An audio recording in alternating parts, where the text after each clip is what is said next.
On Second Shot, we tackle 2 new headlines every week to find out what kind of wisdom the world is dishing out today. And we want you to be a part of that. When you see a headline you want to take a second shot at, or if you're looking for advice, or just want to tell us what you think of the show, email us at secondshotcast@gmail.com. If you like what you hear, rate us on iTunes. This helps us move up in the ratings so more people will see us. And if you want to hear more, subscribe to the show so that the new episodes will get straight to you every single Friday. We love you. Thanks for listening, and enjoy. There's a lot of news in the world today. News that might surprise you, startle you, upset, or maybe impress. News that's not always for the faint of heart. That's why the man who failed his way to success, Heath Oakes, is stepping up. Tackling today's headlines with ignorance on fire in a way only a millennial mogul can. Take off your sport coat, grab a beer, and enjoy the conversation. This is Second Shot with your host, Heath Oakes. I'm telling you, Robert, Matt, Zach, I feel like this year I have not been. I feel like I'm running in mud almost. It feels like I have just not shot out the gate like normal. Is it just me? I mean, or does this feel like a slow start to you? Hey, I work with you every day. I feel the exact same way. It's crazy. I'm keeping my nerves calm until the end of February. Yeah. And then we're going to turn it on. Something's going to happen. Wait, what happens at the end of February? We're just hoping that we not feel like we're running in It's mud. not really a hope. It's based off some good information in my mind, but yeah. Like measuring results. Right, that we exactly. know, what we're going to talk about here in a little bit. I got to be honest, this sounds a little out of character for both of you. Normally, no, I you're feel both, confident. I'm going to get up and We're get good. it, and it's going to happen. It's happening. It's going to happen. It just has not happened as fast as we truly, really expected for the year. It's odd. It really is odd. Yeah. It's going to happen. But we've been measuring the results, as we're going to talk about here in a little bit. Sure. And if we didn't measure results, then I would be a lot less confident because it would just be shooting from the hip. Right. But it's not. It just typically it doesn't go this way. Typically it's off. I mean, now at the end of the year, everybody is putting everything they can to close the year in numbers, everything like that. First part of the year is a bunch of meetings and stuff, but it typically gets off a little better. But we got to go. I mean, I'm not really that worried about it. It just feels like it's been one of the slowest starts. You know, I've heard people say before they can't all be winners. Is there anything to that? You think that's true, or no? Well, you can only have one winner. And but you can always be the winner. It's a good point. Yeah, or you could always be the winner. That's a good point. That's the whole point. There was a sales guy one time that was talking about the bottom of the port. Said, well, somebody's got to be at the bottom of the port. And I'm like, yeah, you're not going to last long with me. Just don't let Right. Like, if your mentality was like, well, I'm at the bottom. I mean, somebody's got to. I'm like, no, buddy. We ain't going to work out very well. I can tell you that. Not on my watch. So we got Robert, and we got Zach and Matt as usual, and everybody here. And Roberto, as I like to say, Roberto Halberti. That'd be funny, huh? Yeah, that'd work. Wouldn't that be? Yeah, good. So we got a little something different we want to do on this episode, too, is we got one headline that it's got like 5 different topics, and we want to pick one of the topics on this segment, and we want to pick another topic of the same headline on the second segment, because I think they're both pretty good as far as getting some tactical things as well. So read the headline and give us the first one we're going to talk about. Right, yes. The headline is 5 ways successful entrepreneurs approach problems and solve them effectively. We looked at these 5, and they're all great, but there's 2 in particular that we thought to ourselves, these stand out. Maybe we should do this. This is 1 episode, 1 headline. It's going to be awesome. And the first one here is measure your end results. One of the most important things successful entrepreneurs do differently is that they spend time on analyzing the end results and the outcomes of their actions. Analyzing your efforts helps you in many ways, from measuring the success or failure of your hard work to keeping track of your customers and their interest in your products and services. Timely feedback from clients can also help improve products. So measure the results of your projects and use the findings of your analysis to make improvements to your future work. Heath, what do you think about this? I'm more so of, and not just for entrepreneurs, but I think measuring in general. I mean, like, for instance, with Brighton, right, as a baby and stuff, and still to this day, we have a little book. So anytime you feed her, we put down the time, the ounces, when she goes to the bathroom and whatnot, because babies can't speak, right? So if something's not seeming right, and say she hadn't went number 2 in 3 days, there's a problem. we can go back and look at those numbers to see if that's true or not. Right. In order to find the solution. So, and then, as they're a baby and you don't know how much you're feeding them in a day. So if you don't have it written down, and then say Jenny comes home and then I'm coming in later and she's got to run out the door, I can just go look and see where we're at during the day. So in parenting, I think about it as a little baby, but then results in not just measuring your end results, but I'm talking about you got to have something to measure and keep track of, or you don't know where to get better at. Does that make sense? For sure. I agree. Now, I'm going to tell you this. When you have about 3 more kids, I feel like you're going to have 4, even though you say you're only going to have 1. The measuring those results will begin to thin very, very well. Maybe not. You millennial parents are pretty cool about that kind of stuff. But no, back to you're a millennial too. Technically, you know I that, was right? born in 1982, and if you look it up, we are. I have a choice. I have a choice to make. No, you don't have a choice. I'm kind of a millennial. I'm kind of a millennial. With only LinkedIn as a social media. Hey, it's good to know you'd rather not be a millennial if you have the option. Well, I'd I rather love just millennials. not be that. I can't. Once you get too far into the past. About 1990, they get interesting. Sure. But what other type of measuring results in day-to-day? Like, saying somebody's not just an entrepreneur, right? Like what are some other regular things that can be measured?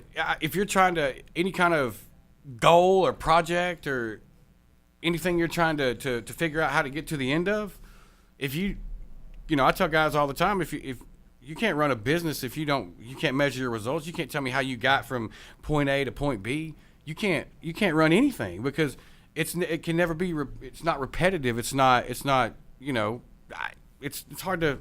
You have to be able to measure results in anything that you do, no matter what. I read somewhere. I don't know if there's anything to this, but I read that a lot of successful people, like really at the top of corporations, Richard Branson, Steve Jobs, people like that, they keep journals. They keep track of what they do throughout the day. And you wouldn't think they'd need to. You wouldn't think they'd have time, but they do. And I think the reason is because, to quote Steve Jobs, he said, it's easy to connect the dots backwards. It's easy to look back and see how you got where you're going. Sure. It's hard to try to do it forwards and know where you're going to be. Right. But if you can keep track of where you've come from, if you can keep track of your success and how you got there, maybe it'll help you predict what's coming around the corner. And for people who are successful, there seems to be something to it. It is, and it goes back to why we're saying that we're confident and really not scared about the slow start is because we do have the results to know and the measurables. Right. So, for instance, in sales, all of our guys, here's what a lot of salespeople don't do. They'll say, oh, I'm not following a script or I'm not keeping track of my calls and all these things because I'm just going to wing it. Right. Well, here's the thing. I always kept track of every dial I made for anything. And when they turned into selling, when all that, because when I could look back at my data, basically, I could say, every 30 calls I set an appointment by saying the same thing over and over. And so if I said something different every time, I had nothing to measure to know where my results would be. And I don't keep a journal, but what I do is I keep everything I do on my calendar. Right. And so what I do at the end of every 2 or 3 weeks, I'll go back and look at my last 2 or 3 weeks because what it does is when there's times I'm got some anxiety that something's not being done, I can typically go back and look at my calendar and realize where my time has been spent wrong, and that's what's led me to this point. And so measurables, for instance, I put everything on my calendar, every personal thing, business thing, everything, to where I can always go back and see where my time's being spent. You can't fix any problem if you don't know where to start to fix the problem. And if you don't have measurables to fix it doesn't matter what it is. You can't. I mean, think about the first guy that ever changed a tire on a vehicle. Yeah. Yeah. If he didn't tell someone else, the next guy, how to do that, or the process would have never got any better. Right. Anything that you look around this room and see, the product wouldn't have gotten any better without a process. The delivery wouldn't have gotten any better. That's measuring those results is how you get to those points. Well, and if you're trying to build some prototype of something, I was listening to How I Built This podcast, and it was James Dyson who created the Dyson vacuum cleaner stuff. Yeah, sure. And he said it was like 500. He had to build over like 500 prototype vacuum cleaners with the Dyson ball to get it right. I guarantee you he tracked and measured every single little thing at every prototype where screw went in where and all that, because if he didn't, he would have never known where to tweak this and where to tweak that at. So I think it's important to have a calendar and putting every little thing on it, for instance, I think is a good tip to always be able to look at and measure those results. So if you can look back and realize, man, I've just not felt good the last 2 weeks, and if you had everything dialogued, you can go back and look at, man, realize your time may have been sucked into things that you don't enjoy and don't like, and so therefore it's been draining to you. But again, if you don't have anything written down, if you have no measurables, then how are you going to fix it? Right. You don't know. It's a slow start like anything. Yeah. It's like cleaning a big mess. One day I'm sure you didn't wake up and think, I'm logging everything I do in a calendar. Start small. Absolutely. Start with easy things, meetings, phone calls. Yeah. But logging the calendar, I think, is a simple thing. Yeah. Just start keeping one. Right. Keep a calendar and putting stuff on it. It's easier now than ever. Yes, With phones and the internet, yeah, absolutely. it's so easy to do. Yes. You can just about do it without ever doing anything. There's probably an app out there that'll do it for you. You went here. I mean, we just Right. put an app on our phone with Yeah. the kids that Sure. you can just, it says you went here and you did this. It shows how fast I was going, if I accelerated fast, and Nice. you know, It's easy to do it. You just got to start keeping results. Don't, so if you got the results, you can look back at the end of a game. If you're trying to start a business of any sort, you don't just wing stuff. You don't just try can't to win without keeping measurable. Absolutely. Period. You got to There's keep no measuring. way. You got to keep score. So I like it. We're going to come back and get another one on the second segment of Second Shot.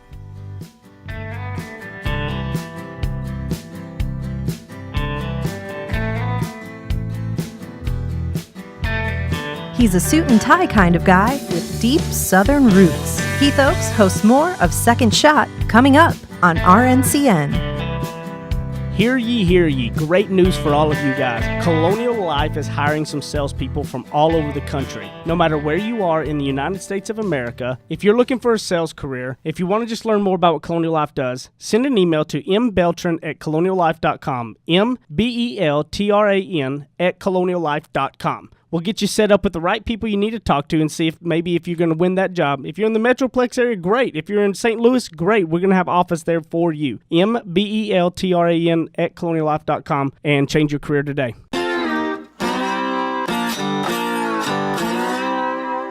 Ready? Aim. Fire. Second Shot is back for another round on RNCN. So Zach says he's an expert at this next topic. No, I'm not. Like I'm the Zach was opposite of saying it. he's the absolute, like he is the Buddha of all picking your battles, right? Okay, yeah, I see what we're doing here.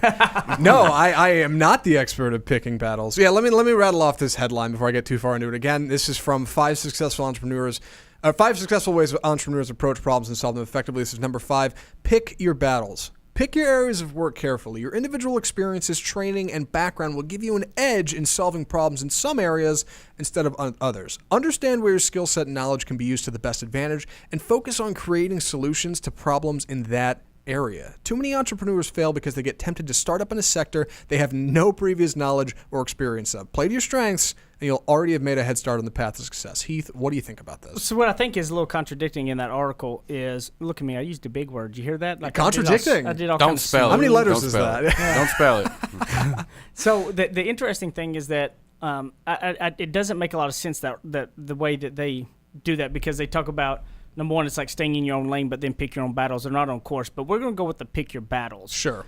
So, Zach, when you talk about, you say in kind of relationships and everything, because relationships is key about picking your battles. And relationships are everything, not only just your intimate relationships, but your work relationships, because picking your battles is a very difficult thing. It was a very difficult thing for me as well. But you were talking about how picking your battles was tough for you. What are a scenario that is tough for you? I tell you what, I got one. Okay. We had a thing the other day. We produce video content for podcasts, or you might be watching it right now. And we had an issue about where these should be posted and how they should be posted, whether or not we should be posting things directly to a social media site versus posting a link, versus how we should present these, whether or not we should write descriptions or keep them. It's a whole thing.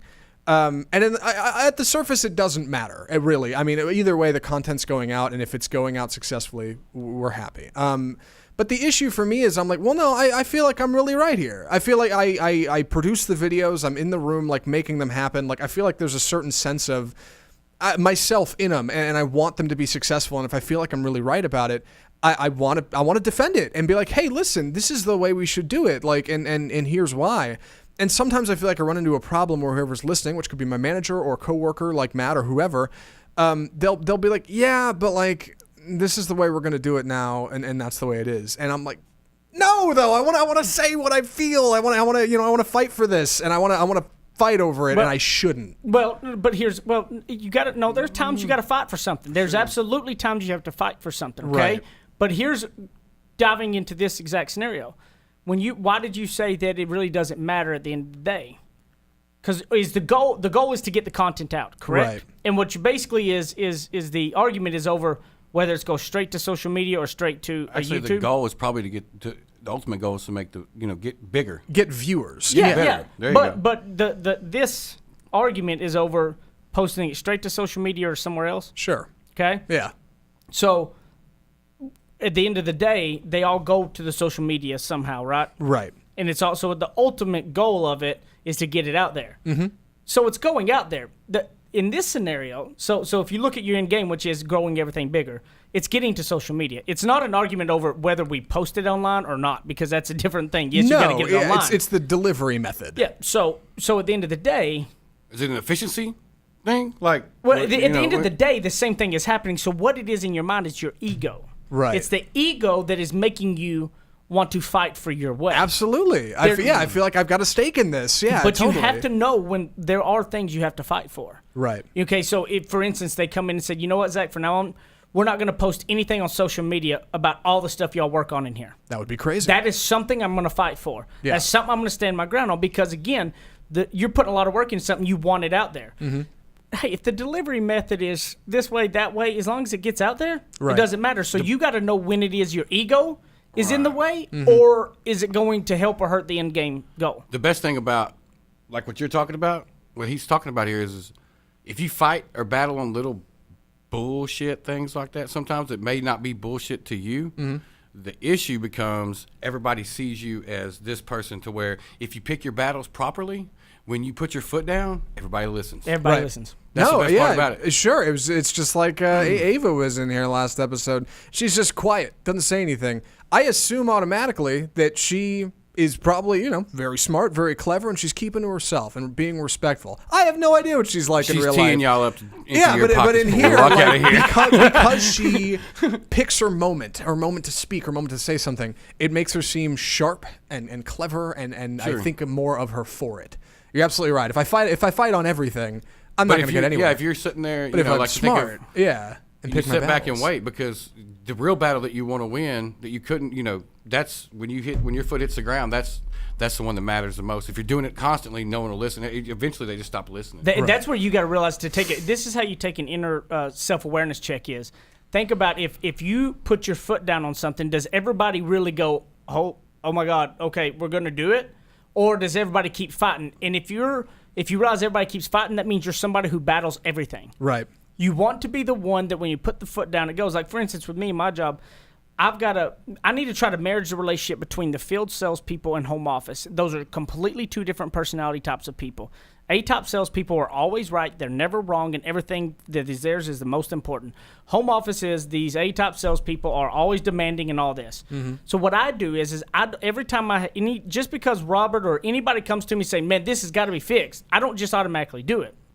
I dig into finding more. And if it's really their fault and really in their way, I'm going to tell them they have to eat it. I'm not going to home office with it. Right. Because when I go to home office and say this has to be done, it gets done. Right. Because they know that I don't just come cry wolf on everything.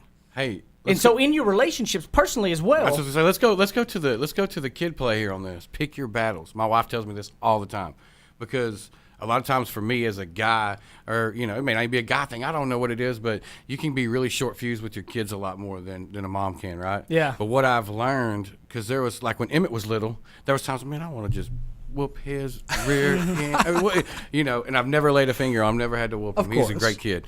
But the funny part about it is learning to pick your battles, and Amy's been really good, showing me a lot of that. Women are usually much better at it being, because to me a battle is like, the temper is get outta usually here, much better than us. Right, for sure.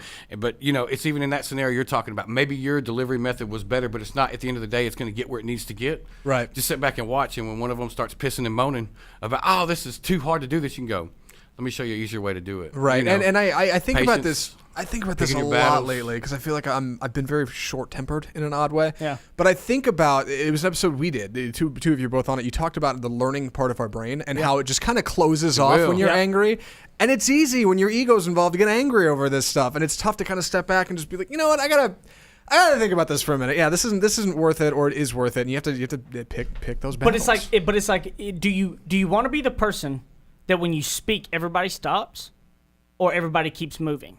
And so if you want to be the person that when you speak everybody stops, you'll think about it enough and make it happen. Like in a relationship, when you talk about relationships, Kristen was on an episode, she used to talk about she hates it that her husband has put the clothes next to the hamper, right? Yeah. Why not in them? And I'm like, that's where I was telling Chris, I said, is that really that big of a deal? Right. Is that at the end of the day, does that stop things? Is that like gonna crash and fall. That's a pick your battles in your relationship. You know, Sure. If you're- you got to stand for what you got to stand for. Okay, but if putting clothes next to a hamper, you know, is that really a battle that you need to pick? Because what those little things do that you try to battle everything, They add up snowball to the right. ultimate. And when you also think about it, even from a kid's perspective, did any of you have a parent or someone around you that constantly nagged all Yes. the damn time? Yeah. And to this day, every time they said something, it rolls in one ear and out the other Yep. because you naturally have learned that they're just going to have an opinion that you really don't want to listen to constantly about everything. Yep. And I feel the same way about different people in my life that are like that. And if you pick your battles, they listen. You get a more effective person to listen to you a lot of times, in my opinion. It's tough for me to do. A Amy real and my quick wife's one done a great job. that is teaching me great is that the other day my wife, this is one of those things that my wife is so great at that she doesn't where that there's I guess film was getting in some of the dishes of stuff like the pump parts and the baby bottles.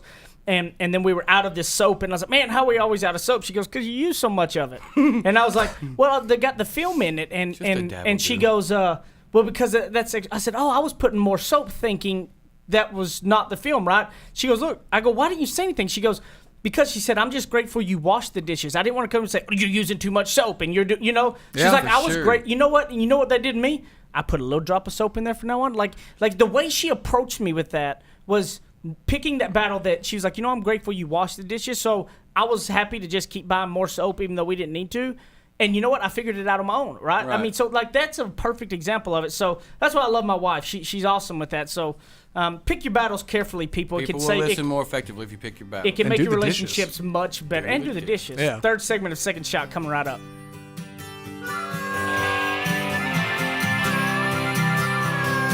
Now that's what I call ignorance on fire.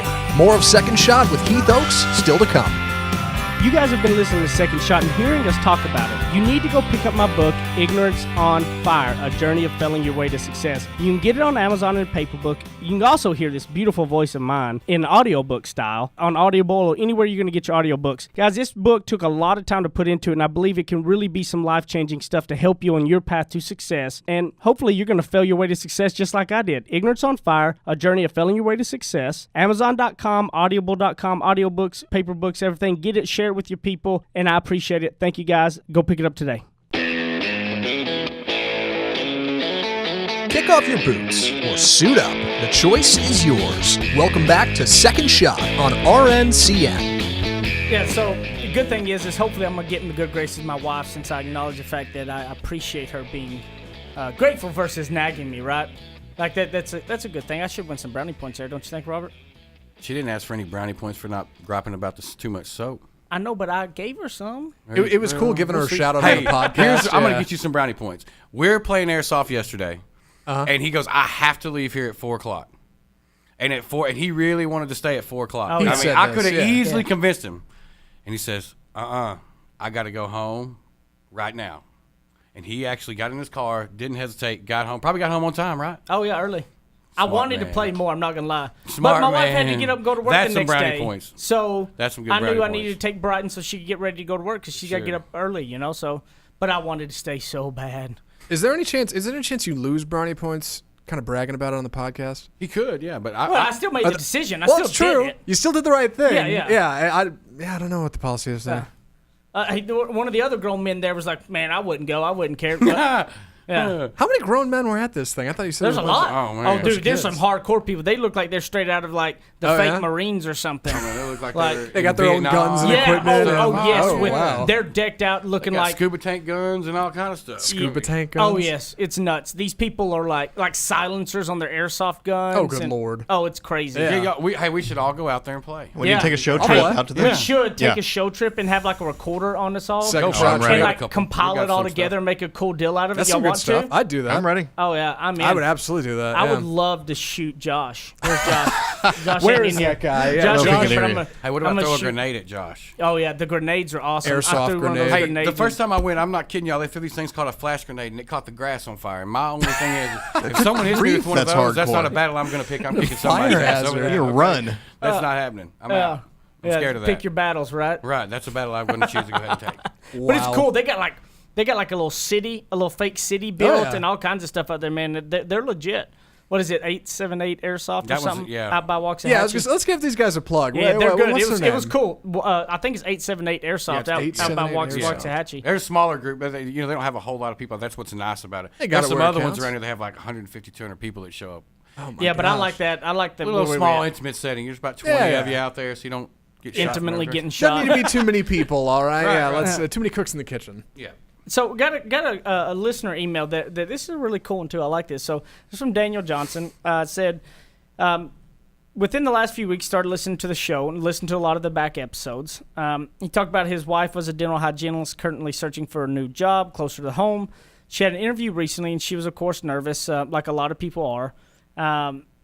And he said he does not generally get nervous for interviews because he feels that it's just as much him interviewing the employer as them interviewing him. So he said, I tend to ask more questions in the interview than they end up asking me. So what are your thoughts on this? What are some of the best questions they've asked what are some of the best questions been asked by potential employees and some of the worst? What are questions that you feel that potential employees should ask at an interview?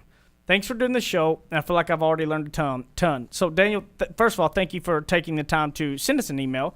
And I really love your question. And I will say that, what are your thoughts on that? Well, I mean, from an employee standpoint, I firmly believe the best question, and I don't think a lot of people would ask this question, but if you have confidence in yourself and your ability, why are you looking for somebody for this position? Especially, when you think about like a dental hygienist. Oh, that's a good one. You Why know, are you looking to fill it? What happened? What happened to the last person that was here? Because they're going to ask you, if they're interviewing you Yeah. properly, they're going to look down and go, okay, you've been here for 2 years, a year, 6 months, whatever it is, and go, why do you keep job hopping?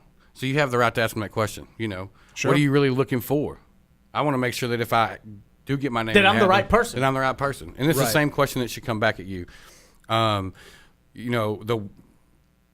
The worst question I think to ask in an initial interview is how do you get paid? How much money you get paid? Things like that. You've heard it. But really and truthfully, just be real. I think. Worry Be about the yourself. money when they make an offer, Right. and you negotiate it from there.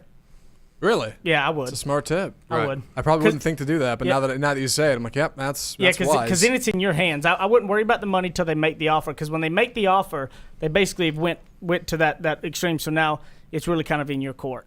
Right. They bothered to make the offer at that point. You're like, well, what's this whole thing pay? Right. I And if gotcha, you ask yeah. about money First one nonstop, talks from- loses. Yeah, and if you ask about money right from the start and all that, then you're coming off as somebody who's not. You're looking for a job. You're leaving for 50 cents. Yeah, an hour. you're looking for 50 cents or some sort versus Right. a career and a passion of some sort, so it can put people off. I can tell you that, Daniel, I think there's a fine line to walk of you would probably put me off if you asked me more questions than I ask you. Right. Sure. So You go too far. Yeah, I think there's a line of too far there. I do believe in employees asking questions. I love what you just said, Rob. That was a really good one, which is why are you filling this role? What happened? Right. And if it's so and so had her baby and she wants to stay at home mom, great. Or if if that employer starts dogging the person, then maybe there's some signs. Right. But I think he's right though. I think employees need to look to make sure they're going to be just A as good right fit, of a yeah. fit as the other versus letting your ego get in the way because you always want to win, right? That's what happened. You're going to start selling yourself even though you know what you're selling for because you want to win versus making sure you're using your time wisely and picking a good fit. You would be surprised how many people walk in an interview with us, and by the time they walk out of there, you're going, oh my gosh, they're going to be the next coming of the greatest thing ever. And they show up and it's time to go to work. They don't do anything, And so I believe from an employee to an employer standpoint, knowing what you're walking into probably helps. Well, okay, I got one for you. What do you think about this? Asking about, I don't know, best way to just directly ask about it. Asking about, like, what are the goalposts for success in this position? What would I have to do for you to say, great job? I think that's another great question Sure. to ask. Is what are the expectations basically? What are the expectations? What are you looking for? If we came together and worked with each other, in a year from now, if I had done XYZ, you would say that is a super success. Right. That's a really good question. to Versus like, yeah, you did an okay job. Yeah, Yeah. where's the margin? Yeah, Yeah. like to you, because it's different for everybody. Yeah. So, yeah. Another one is that what do you think, what are people that didn't work in your company, why didn't it work out for them? It's a good one. You Yeah. know? I like that. That'll give you a lot of that whole deal. But I also, would always start before I'm asking questions. Again, Daniel, if you're asking more questions than somebody else is, me personally, that would put me off some. So I don't know if I'd go in that. But I also would say pick 3 or 4 questions. Good questions. I think. Right. I would also ask for permission to ask them. Oh, of course. You wait till the end. I would right? wait till the end. Yeah. I wouldn't do it at the beginning.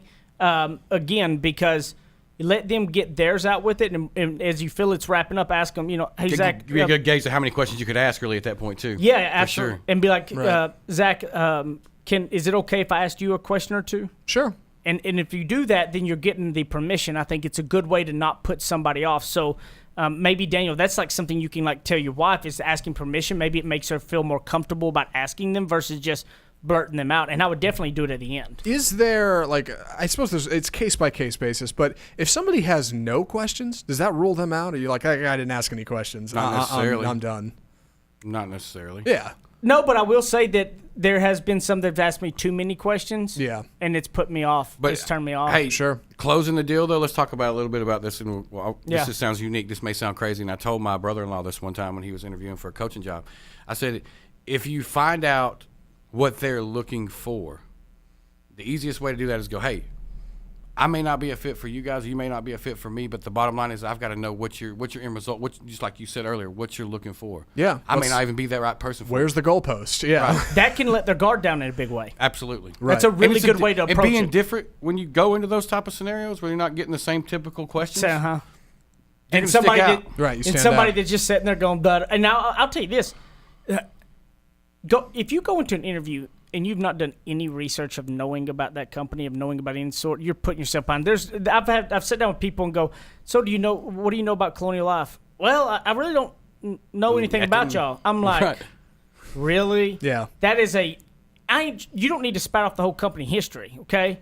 But you better have done some sort of Yeah, research. you could have Googled it. I mean, come Google it. on. Yeah. It's easy, and that's really shows me a very lack of care. Don't ask typical questions that everybody else would ask, but don't ask so over the top, smart sounding questions that no one can answer them. So Sure. let's recap Simple. some of the questions we talked about. Is number one, there's a line. Don't too many questions is too much. Right. So pick a couple handful. And what you're really looking for is stuff to find you a fit. The second thing is ask for permission to ask the questions. And then tell what you just said, the deal, like, I want to see if I'm a good fit. Yeah, I may not be a good fit for you guys. Basically, what long term, what are you looking for? How do you want this to end? Right. Because I want to make sure that as I'm a much good I fit. feel that I'm a good fit for you guys as you are for me. Right. Where is success here in And this position? And always Yeah. throwing that I may not even be the right person. Right, you know? and not just what is doing my job, what is what is going past, what is doing more. Right, it You just know, kind of yeah. feeds off of what your question is really. And so Right. if we both mutually agreed this was a good fit for us in a year from now, what would you say that I would have had to do for you to say this was the excellent hire? Right. Then why are you filling the role? That's a really good thing to find Who out was in this with the role culture before? of that company and all. we're So growing. What happened? Daniel, very insightful question. I really like that, and I think that is actually a really strong topic that a lot of people are trying to do, and it is something you can go over the line with. But Very be good one. confident. Be Yeah. confident. Tell You your gotta wife to be be super conf- you gotta confident, be but not confident enough cocky. to ask 'em. Confident. Absolutely, yeah. So, Robert, where can we find you? Oh, you can find me at Robert Halbert at LinkedIn.com. And you find me Or at Ignorance LinkedIn, on Fire, whatever Ed you Heath call it. Oaks. Guys, leave us a rating and review. Share it with your friends and family. Tell everybody about us. Go on there. We need more ratings and reviews. It can help us find where more people can find us. Zach, Matt, appreciate you guys. And love all you listeners. We'll see you next time on Second Shot.